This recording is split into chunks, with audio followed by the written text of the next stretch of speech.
Hi welcome to D3 maths. இன்றைக்கி நம்ம எடுத்துக்கிட்ட டாபிக் டைஸ் நியூமரல்.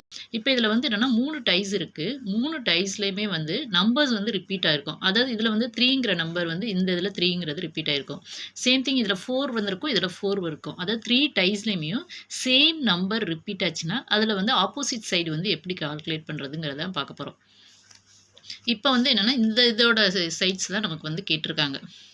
இப்போ ஃபஸ்ட்டு என்ன பண்ணுறோன்னா 2 டைஸ் எடுத்துக்கிறோம். 2 டைஸில் என்ன நம்பர் ரிப்பீட் ஆகிருக்குன்னு பார்க்குறோம். இதில் 3ங்கிற நம்பர் ரிப்பீட் ஆகிருக்கு. ஸோ ஃபஸ்ட்டு என்ன பண்ணோன்னா அந்த நம்பர்லேருந்து ரைட் ஹேண்ட் சைடு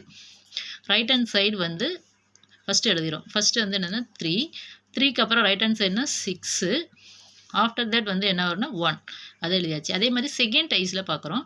இங்கே 3 இருக்குது. ஸோ 3க்கு right hand side. So 3, next என்ன நம்பர் இருக்குது 4, அடுத்து என்ன நம்பர் இருக்குது 5 எழுதியாச்சு. அடுத்தது செகண்ட் அண்ட் தேர்ட் டைஸை பார்க்குறோம். செகண்ட் அண்ட் தேர்ட் டைஸில் என்ன நம்பர் ரிப்பீட் ஆகிருக்குன்னா 4ங்கிற நம்பர் ரிப்பீட் ஆகிருக்கு. ஸோ 4ல் இருந்து அகெயின் ரைட் ஹேண்ட் சைடில் எழுதுகிறோம். ஸோ 4, அடுத்தது என்னது 5, நெக்ஸ்ட்டு 3.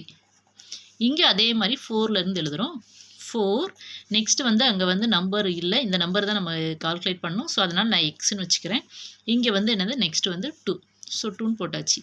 இப்போ நமக்கு என்ன அந்த 5ஓட ஆப்போசிட் சைட்ஸ் தான் நமக்கு என்ன பண்ணியிருக்காங்கன்னா கேட்டிருக்காங்க. ஸோ ஆல்ரெடி இங்கே நமக்கு என்னென்னா 5ஓட ஆப்போசிட் சைடு நம்பர் என்ன கொடுத்துருக்காங்க 1ன்னு கொடுத்துருக்காங்க.